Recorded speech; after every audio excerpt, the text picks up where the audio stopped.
मेरे दोस्त ने मुझे कई बार समझाया था कि ज़मान, उस वीरान घर में मत जाना। वहाँ एक आत्मा रहती है जो जिंदों को जीता नहीं छोड़ती। लेकिन पता नहीं क्यों उस दिन मेरे दिल में एक जिद जाग उठी, जैसे किसी ने मेरे कान में सरगोशी की हो। चल देख कर आ। घर गांव से बाहर था, दरवाजा आधा टूटा हुआ, खिड़कियां हल्की हवा में खुद ही कड़कड़ाती थीं।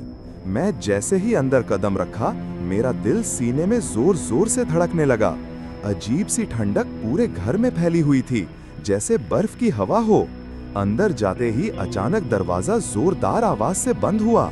मैंने पलट कर देखा, कोई नहीं था, मगर फिर भी महसूस हुआ कि कोई मेरे बिल्कुल पीछे खड़ा है।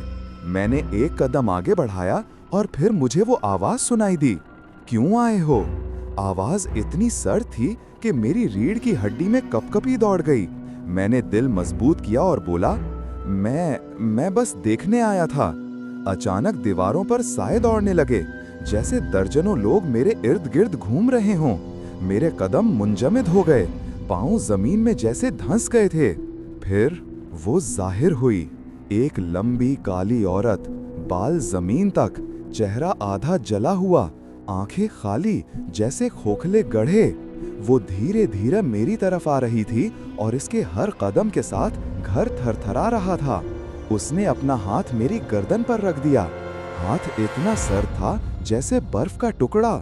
अचानक उसने जोर से चीख मारी, ऐसी चीख कि मेरा सर चकरा गया, आंखों के आगे अंधेरा छा गया और मैं बेहोश होकर गिर पड़ा।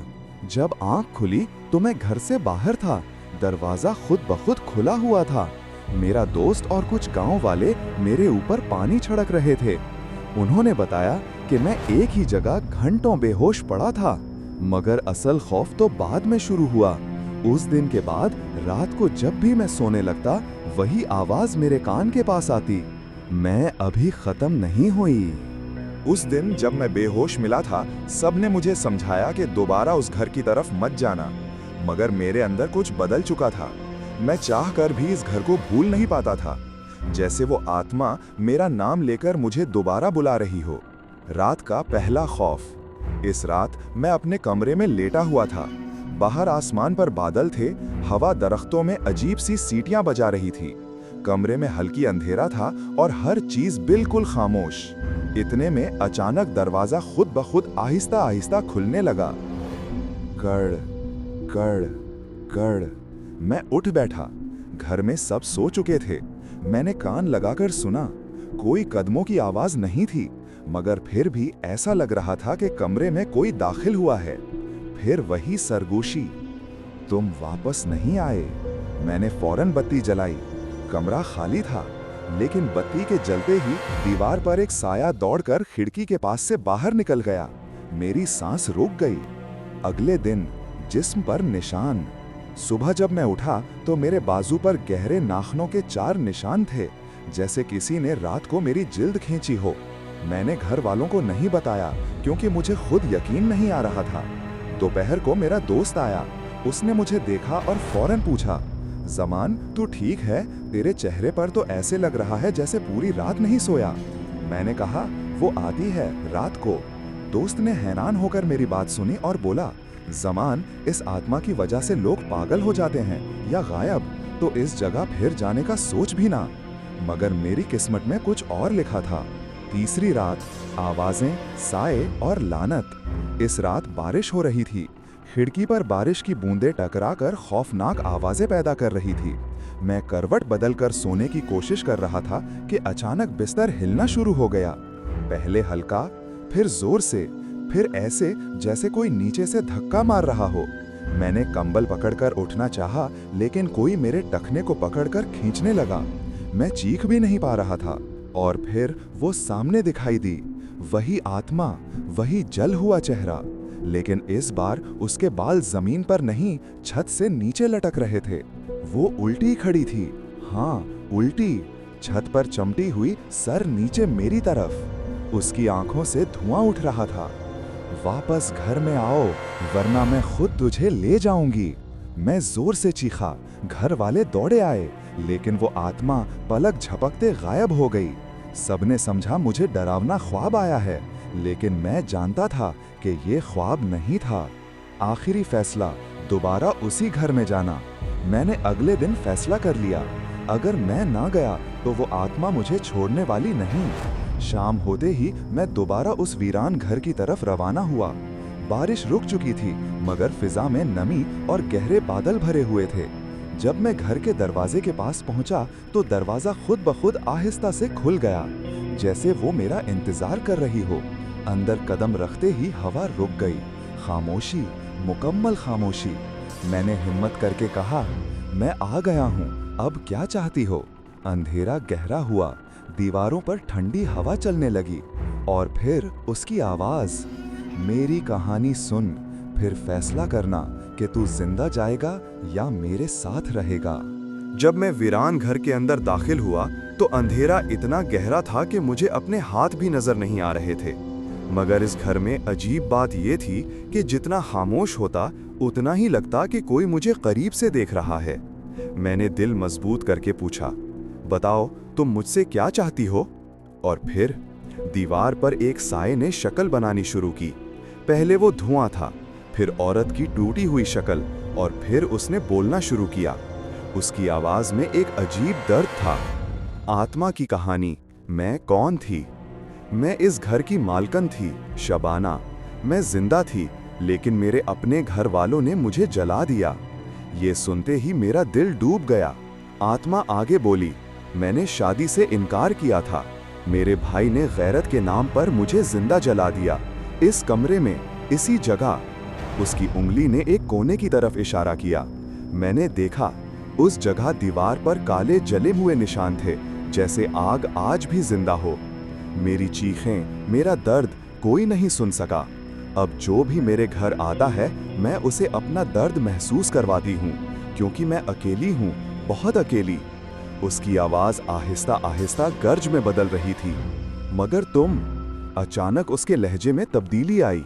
लेकिन तुम इस घर में आए थे बगैर डरे, इसलिए मैंने तुम्हें चुना है। मेरी सांस रुक गई। चुना? किस लिए? आत्मा धीरे धीरे सामने आई। उसके चेहरे पर आधा जला मांस था, आधे पर आंखों का गहरा साया। मुझे एक इंसान चाहिए जो इस घर को आजाद करे या मेरे साथ हमेशा के लिए बन जाए। मैं कांप गया, मेरी जबान लड़खड़ाने लगी। मगर मैं क्या कर सकता हूँ? वो करीब आई, हवा ठंडी पड़ गई। मेरे भाई की कब्र खोली नहीं गई, इसे कभी सजा नहीं मिली। अगर तू उसकी हड्डियों को सुकून ना दे सका, तो फिर तू भी वही अंजाम पाएगा जो मैंने पाया था। अगला मरहला, कब्रिस्तान का रास्ता। मैं इस घर से बाहर भागा।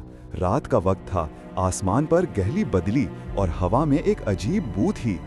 दोस्त ने मुझे देखा और घबरा कर कहा, जमान, तुम्हारा चेहरा ऐसे क्यों है? तुम ठीक हो? मैंने सारी बात बताई। दोस्त ने कपकपाती आवाज में कहा, उसका भाई, उसकी कब्र पर तो कोई भी नहीं जाता। वो कब्र तो गांव के पुराने कब्रिस्तान के आखिरी कोने में है। मुझे एक लम्हे के लिए लगा कि मेरा दिल रुक जाएगा, लेकिन अगर मैं ना जाता तो वो आत्मा मुझे कभी नहीं छोड़ती। इसी रात मैं और मेरा दोस्त टॉर्च पकड़े कब्रिस्तान के अंदर दाखिल हुए। कब्रिस्तान का आखिरी कोना, सच्चाई का सामना। कब्रिस्तान में खौफनाक खामोशी थी। दरख्तों की टूटी शाखें, कब्रें आधी डूबी हुई, पुरानी काई और मिट्टी की बदबू हर तरफ। लेकिन जो सबसे खौफनाक था, वो था कब्रिस्तान का आखिरी कोना। वहां हवा चलना भी बंद हो गई थी। हम आगे बढ़े तो देखते हैं एक कब्र जिस पर ना नाम ना निशान, सिर्फ मिट्टी, जैसे कोई कब्र छुपाना चाहता हो। दोस्त ने खौफ से कहा, जमान, शायद यही है। मैंने कांपते हाथों से मिट्टी हटाना शुरू की, मगर मिट्टी बहुत सख्त थी, जैसे बरसों की नफरत जमा हो। फिर अचानक कब्र के अंदर से ठक ठक ठक की आवाज आई। मैं पीछे उछल गया। दोस्त कांपते हुए बोला, अंदर अंदर कोई है क्या? आवाज बढ़ती गई और फिर कब्र के बीचों बीच से एक हड्डी जैसी चीज बाहर निकली और फिर खुद ब खुद कब्र दो हिस्सों में फट गई। हम दोनों खौफ से जम गए। कब्र के अंदर एक ढांचा पड़ा था। उसके हाथ लंबे और उसकी खोपड़ी टूटी हुई, जैसे उसे मारते हुए सर तोड़ा गया हो। फिर अचानक साया कब्र के अंदर से बाहर निकला। वो शबाना का भाई था और वो भी आत्मा बन चुका था। दूर से शबाना की चीख सुनाई दी। वो घर से निकलकर कब्रिस्तान की तरफ आ रही थी। हवा में तूफान उठ गया। उसका साया जमीन पर तेजी से दौड़ रहा था और उसके भाई का साया कब्र से निकलकर हमारी तरफ बढ़ रहा था। दोनों आत्मा एक दूसरे के सामने आ गईं। आसमान बिजली से रोशन हो गया। हर तरफ धमाके की आवाजें, चीखें, ठंडी आहें। मैं और मेरा दोस्त दरख्त के पीछे छुप गए। शबाना चीखी, मैंने जो दर्द सहा तू भी वही सहेगा। उसके भाई के ढांचे ने अपनी खोपड़ी उठाकर उस पर फेंकी।